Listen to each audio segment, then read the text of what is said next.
Are we recording now? We are. Hi, everyone.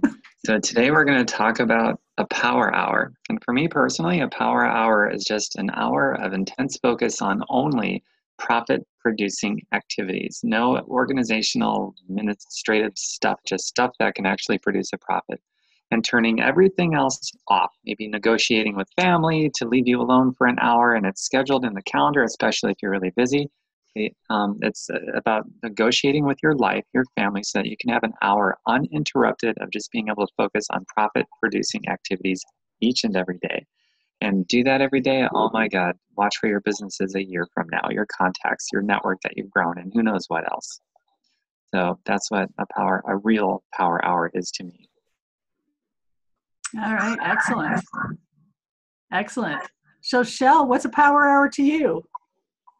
Well, when I'm being honest and actually doing a power hour in what Tom described, not a power hour. Oh, I just got a notification. Let me look at that. Oh, like that. Did you just hear that beep? I will literally have to pretend I have blinders on and set a timer and know, because to me a power hour is we have the 4 vital behaviors, which is fighting, which is the workout, which is the shake, which is recognition. So during the power hour, obviously my workout, I could have my shake while I'm doing it, but the workout doesn't go in there, but posting about it may.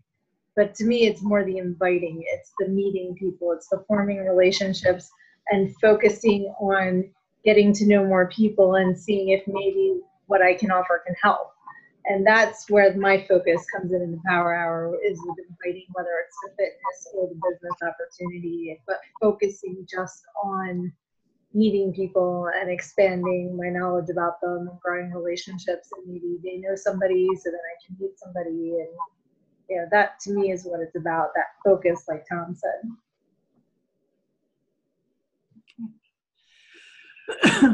So would everyone agree that power hours are solely for profit-producing activities, or can you construct different kinds of power hours as well? For me, it's solely for profit-producing activities.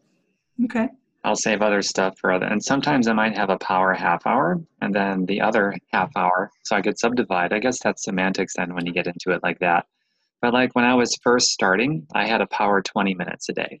So for 20 minutes a day, I would focus on nothing but profit-producing activities, namely inviting people, following up with people, throwing a quick post, but a good post, an attractive post on Facebook, stuff like that. And personal development was actually outside of that. That was easy to do because I was in my car driving, wherever I had to go, or I could do, whatever I was doing during the course of that day. I could put on headphones and listen to audio or read 10 pages of a book, which might take me 10 minutes. So even the personal development stuff I would consider outside of my power hour or power 20 minutes, as it was in the beginning when I was trying to make some traction.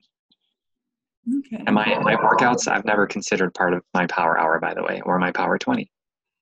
All right, well, that's what I just realized when you said personal development. I must be hungry because I said shake. Well, being a product of the product includes the shake. But I forgot the personal development part. Right, yeah. But no, I wouldn't consider personal development in that hour either. It's more just the inviting and following up in that aspect. I wouldn't even put making graphics or something like that in the power hour. Okay. So Karen, how about you? What how would you define a power hour, and what's your power hour look like? Profit producing, but also I include in there too, just kind of maybe looking for friends to add, but also kind of maybe building a rapport or commenting on their post. So they know you. You guys are looking at me weird. Why? It sounds like someone flushed the toilet. What? It sounded like a waterfall. There was a waterfall suddenly. Oh, I sound like a waterfall? No. In the background No, in the background. Well, I have the AC on. It's 104 here, so I'm going to have the fucking on. I'm going to be sweating like a pig. I don't think it was the AC. It sounded like water. No, I don't know. Okay, we'll just go with AC. That's fine. It was just hard to hear you for a moment. That's why we started leaning in a little. Okay. What about you, Kelly? What's your power hour look like? Oh, pretty similar. And I think it's interesting. You know, Tom, you mentioned a power 20. You know, we talked about time management. You know, several weeks ago. You know, power hours. You might not have one solid hour to pack your profit-producing, you know, activities into. It might be 15 minutes here and 20 minutes there, and then another, you know, 20 minutes, depending on, you know, what you have going on in your life. But the most important thing is to plan it and to do it consistently. So yeah, you know, I do the same thing, inviting, forming relationships, putting together hopefully attractive content, you know, that kind of stuff. And you know, following up with people that I've invited to challenge groups, things like that. So The sole important thing, in my opinion, when doing a power hour, whether it's an hour or 20 minutes or a half hour or 2 hours or 8 hours, is that it's uninterrupted focus on activities that are going to produce a profit, like inviting, following up, attractive content, expanding your contacts and things like that. Yeah.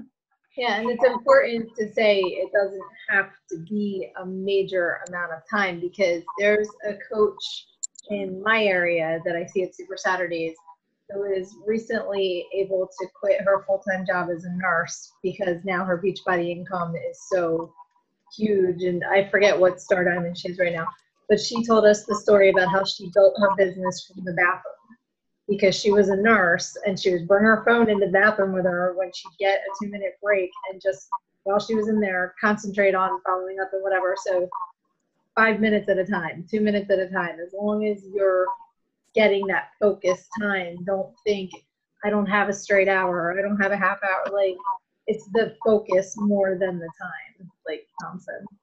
Yeah, That's an amazing story to share on Facebook.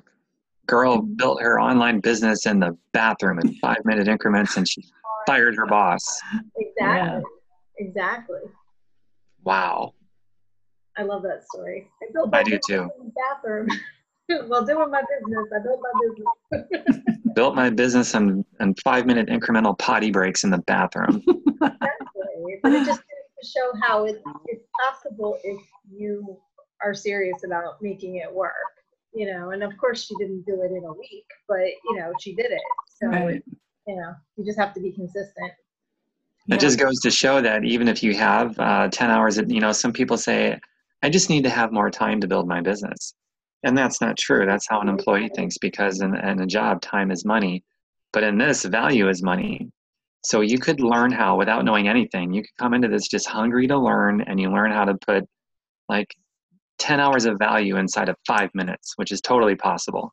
And you will make more money than anybody working 10 hours a day, working 5 minutes a day. There's a book called The 4-Hour Workweek. It's on that same concept. 4 hours instead of 40 hours. And you pack more value into that 4 hours than somebody at a job at 40 hours, and you get paid more money. So your time is decoupled from your paycheck, which is the essence of being a free human being. And you can decouple that. Absolutely. Yeah, totally. So, you know, we talk about power hours and you know what they are and how they really don't have to take a lot of time. It just takes concentrated effort. And I think we kind of already sort of touched on it, but you know, why do you think that people don't do their power hours consistently? And you know, why do they let themselves be distracted from something that really can be so simple? I think a lot of people actually have a fear of success. I'm sorry, Tom, I didn't mean No, go ahead. cut you off there. But a lot of people don't want to build a business, get in shape, do whatever, because you get comfortable where you are, and anything that threatens that, even good things, can be scary. And so it's, you know, you need to get that discipline that, you know, and believe that you can make it better. And really picture what it's going to be like better and get excited about it, and then you'll want to do it rather than, but it's going to be, I don't know if you need that self-confidence. Mm-hmm. Speaking from my experience. Mm-hmm. Yeah. So. I think you touched on something that's psychologically very true for a lot of people, and maybe that's even behind what I'm thinking, and that is most people are extremely busy. They got so many things going on. Maybe their life is already in chaos, and they sign up for a Beachbody business, and they throw that on top of everything else that's already there and already chaotic. And because they're trained their whole lives to think like an employee, they equate this to time equals money too. Well, I don't have time to throw something else on top of it, but I did it anyway because I need to, solve that problem of time. And they, in the end, they just look at it that way instead of learning how to properly manage their time and to start learning how to add value so that they can eventually decouple their time from their paycheck and open up more free time. And so the most difficult thing in all of this and being an entrepreneur is making that mind shift from thinking like an employee to thinking like an entrepreneur, because everyone's addicted to a paycheck, trading their time for money. They've been brought up that way their entire lives. Not their fault. It's not their parents' fault. That's all they've ever known. So to try to unwind a lifetime of terrible thinking about how money is made, that takes more than a few minutes because it's an entire lifetime worth of unwinding. It took me a good couple years to unwind all that garbage and replace it with a better way of thinking. Yep, and what you just said triggered in my head, a lot of us, the only work experience that we've ever had is as an employee. So when you don't have someone aside from yourself to answer to, which is why when we have our groups, when we have groups like this, when we have our mastermind groups or whatever, where you can help each other stay accountable. If you come in as a new coach and you don't know how to take advantage of those groups yet, it's kind of like being the kid left alone with the keys to the store. It's kind of like, I don't have to do it because nobody's going to yell at me, but then your business doesn't. Right. So you do wind up suffering. You're just not getting yelled at by your employer. You're, just not moving the business anywhere. Yeah, there's a massive, lopsided, unfair trade-off there is what you described. Like if you're at a job, you've got somebody that will fire you or who knows what if you don't do what you're supposed to do. But you know that if you keep showing up, your boss is legally obligated to give you a paycheck or you can sue and you would win. So there's your safety net. And on the flip side, you're in something like this. Nobody has to check up. Nobody can fire you. Nobody can discipline you. There's no consequences except you might be excommunicated from a social group. I don't know. But there's no other kind of consequence here. So Right. somebody that is not self-motivated, then they may not make it here unless they become self-motivated. And the trade-off is, you're not obligated to make anything. Like at a job, you're obligated to be paid upon the contractual agreement that is legally binding. But here, you're not, nobody's legally bound to pay you anything. So, but the trade-off to that, and here's where it's completely unfair, where we have an unfair advantage over everybody with a job, if you're self-motivated, is the sky's the limit. There is no income gap on our paycheck, period. So you learn how to sell value instead of your time, and you're just hungry to learn. Otherwise, you're probably not going to do it, but you're just anxious and hungry to learn something that you've never learned before. Then this particular new skill could totally set you free, and you can make the sky's the limit. And you might decide, but I only need this much money, and you can keep making more and give it away to charity. Absolutely. If the top coach makes more money than, I hear it too, I don't know what it is. I don't know what it is. There's a werewolf in your computer. If the top coach makes more money than the Carl Dackler? I believe it. Yeah, I believe she probably does too. It's like at a job, you're guaranteed a paycheck, but you're going to be trapped beneath the inadequacies of everybody else there, or at least whoever says what your paycheck is going to be. You're told what you're going to make. You have a cap that's decided on by somebody else. You could be the best worker ever, and some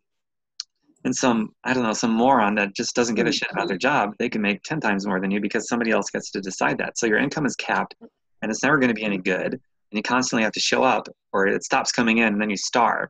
But you're guaranteed a paycheck. But then as an entrepreneur, at least in something like this with passive and residual money, like a Beachbody compensation plan, you're not guaranteed a paycheck, but you decide how much you're going to make instead of somebody else telling you. And if you want to out-earn everybody that got in before you, you want to out-earn the CEO, Carl Deichler, you can do it. You can do it. It's all on you. So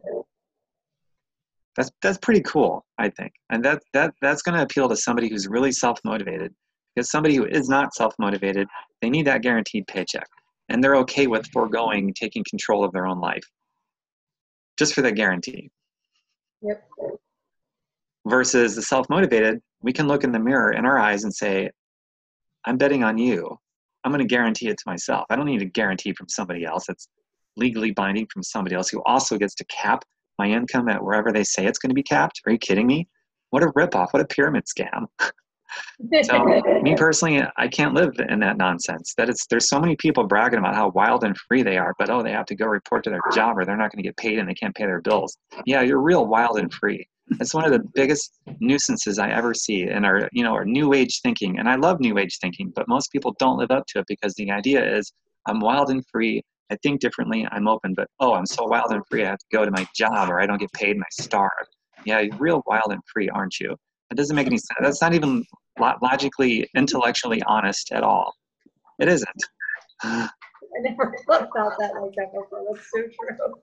It is true. You want to be wild and free, put the guarantee into yourself and get something involved in something that has a residual and passive compensation plan where you can decouple your time. Because if your time is coupled to your money, I hate to break it to you, you're not wild and free. You're shackled to the dollar like everybody else's time is coupled to their money. So you got to decouple the two or you're not free. Very good point. Well, I know. you can even have your own business, but you're not wild and free. And most business owners, this is a good point. That's why I always tie that nuance in there to be passive and residual. Most business owners have no passive or residual money. So but they also don't have a company to back them up to give them perks and benefits like paid sick leave and so forth. So if they don't show up, it stops or it's not going to be done the same and they get sued and who knows what else. So most people that own their own business are more shackled to the dollar than people with a job, which is hilarious because the primary reason they want to be self-employed is to get away from that and they get more of it. So in the context of being wild and free and new age and all that stuff, if you don't have passive residual income, I don't care if you're self-employed. You don't have it.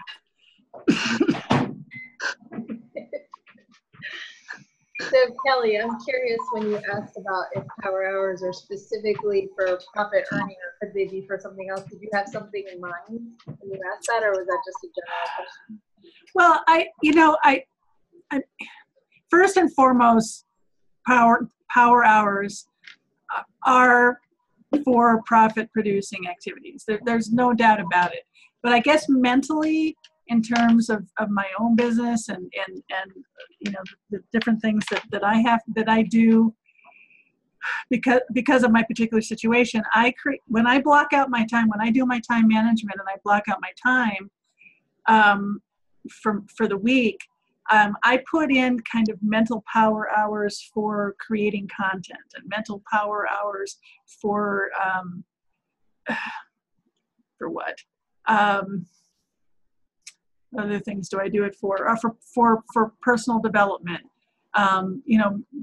So and for training, for training as well. So I guess I try to think of those things as power hours too, because when I put them in the same context as something as important as the original power hour, for lack of a better way of putting it,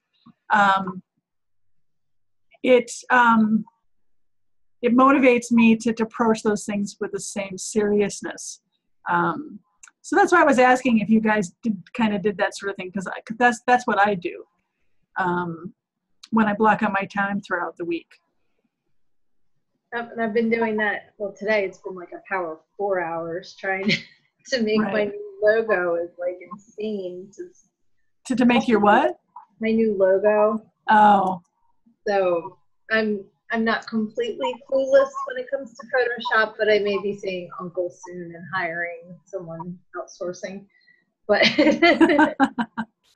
but the thing is, we need to make sure that we're doing the profit producing things first before we fall down these rabbit holes of trying to find a copyright free cartoon arm holding a dumbbell, which I've been doing for the last hour. So those are the things that distract us Right. from the original power hour. Right. The power hour that we're talking about is the thing that has to be non-negotiable. It has to be the thing that's done each and every day before anything else. So, and that's the way that I think of it. But so once those things are done, then you can go on to creating all kinds of mental power hours you want with whatever time you have left.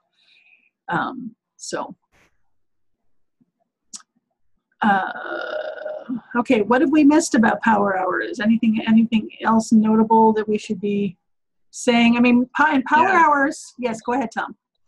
Yeah, along the lines of what you guys are talking about, there's only, so much time in a day and so much time somebody has for this. Mm-hmm. So it's good to have at least one list. And if you're pressed for time and you can't get everything done that you want to in a day, make sure you put down your priorities for the day. And then stuff that isn't a priority, if there's time, you can do those. Like profit producing activities, that's a priority. Rearranging your, whatever, your bookshelf, or just pick anything. Something that's not profit producing, that's, if there's time, you can do that. Like your copywriting stuff, that's cool ideas. So it's not to say they're not bad. It's not to say that they're bad ideas.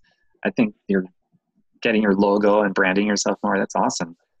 But as you said, it's something to do if you have time after doing the priorities, the profit producing activities. Yeah, totally. because without the profit, all the other things are just I can't even say it, superfluous. They're non-essential. They're not necessary. And power hours, by the way, can be applied to any, not just to Beachbody coaching. It can be applied to any entrepreneurial endeavor that you might want to pursue.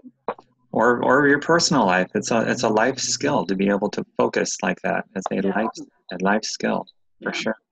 And I think one of the biggest things that fear of success and maybe sometimes not exactly knowing what to do can get in the way of, or just fear of inviting, or things like that can get in the way of a power hour being successful. But I think the other thing is eliminating those distractions. I mean, that you can go to Facebook and say turn off all notifications.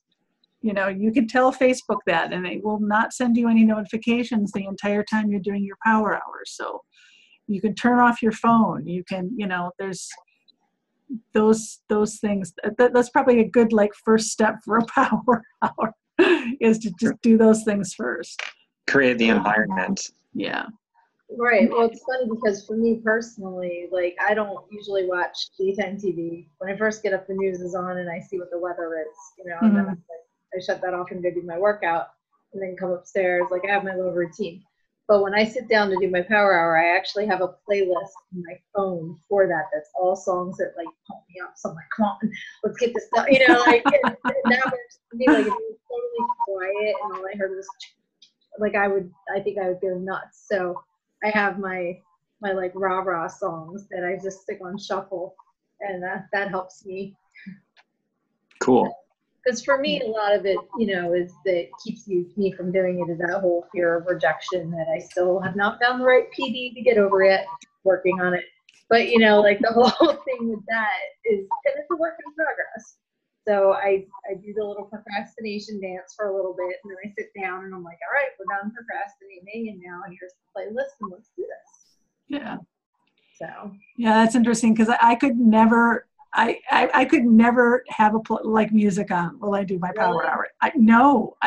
It's too distracting for me. I get drawn into the music. Me too. It would be a distraction for me. It's interesting that you can do that. So whatever works, totally whatever works, but I have to have quiet.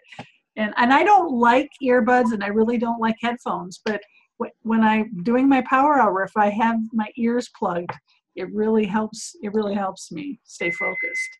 Well, I have tinnitus, so if it's too quiet, so I have to have something going on in the background, or it's somebody sticking a needle in my brain.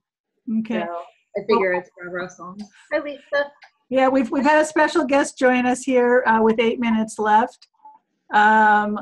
Lisa, anything you'd like to say about power hours? Well, we still have time. Oh and my what God. does your power hour look like? My power hour looks like my laptop just went out. That's not a All good right. power hour. No, that's a, It's not.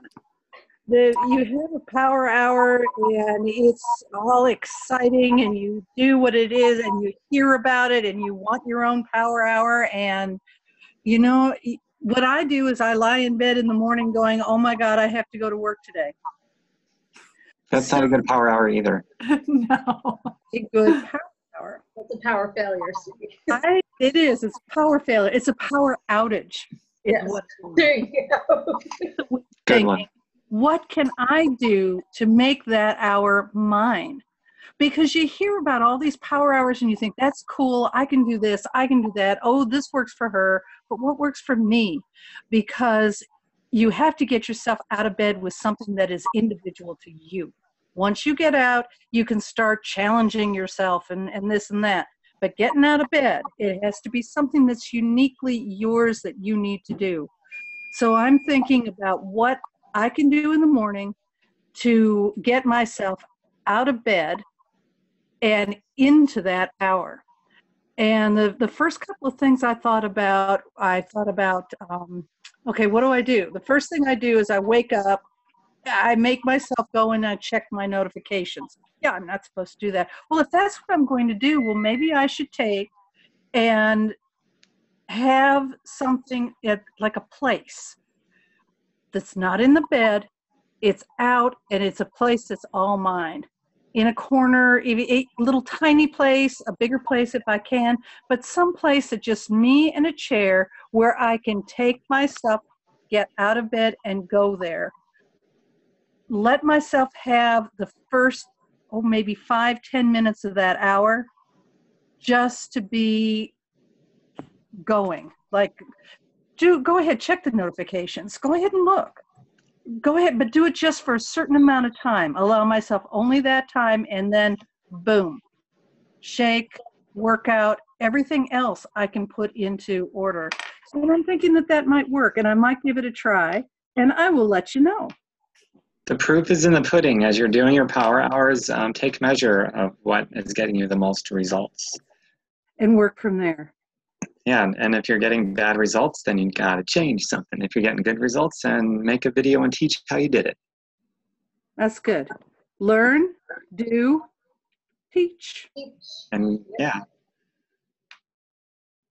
Fire, recalibrate, aim again, then fire, keep recalibrating, then aim again, then fire, keep recalibrating, then aim again.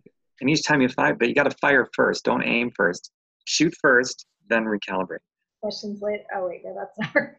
It's like when you're driving along and you think, oh, there's too much traffic, and you go off on the side and you get recalculating route, recalculating, and then off you go. But you had to go into the ditch first for it to recalculate. That's the point. Right. So it's.